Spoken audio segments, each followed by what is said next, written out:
A high-profile Tory nomination race in Ontario took a curious turn today. The vote to choose a candidate in Oakville, North Burlington was supposed to be on Saturday, but it's been postponed indefinitely. The two women vying for the job are in a bitter rivalry. One of them is Eve Adams. She's the Tory MP whose boyfriend, Dimitri Soudas, was fired as head of the Conservative Party for abusing his position and trying to influence the race. Now, as Vashi Kapellos reports, there are allegations no one is playing fair. Sitting in their home in Oakville, Dimitri Soudas and MP Eve Adams insist they've done nothing wrong. Categorically no. Adams is running for the Conservative nomination in a new Ontario riding. She and Soudas are accused of buying memberships to help her win. The allegation comes from her challenger, Lishchyna's campaign. In turn, Adams's camp is accusing Lishchyna's of making improper robocalls.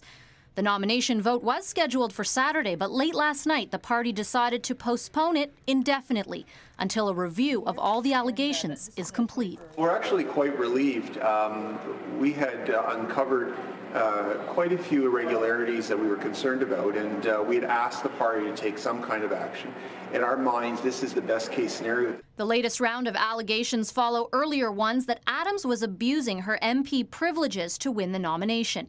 She was cleared of those, but reportedly told by the Prime Minister to behave. Controversy has mired the race from the start when Soudas was dumped as the Conservative Party's executive director after being accused of bending the rules to help his fiancée. He says leaving was his choice. One good thing about me, I'd say it's loyalty. And my loyalty to her is eternal, and I would do it all over again. I'm sorry for what happened to the Prime Minister, but he also knows me well. Conservative strategist Tim Powers admits the nomination has been a vicious one, but doesn't think it will hurt the party in the long term. As much as Conservatives love to poke each other in the eye, I think they love to smack Liberals and NDP in the head more. As for Soudas and Adams, they maintain they have no regrets. I think it makes for interesting television to see a family fighting, and that's very, very unfortunate. Adams, even her challenger admits, has signed up more memberships. Whether that lead holds for the vote whenever it's held is another question.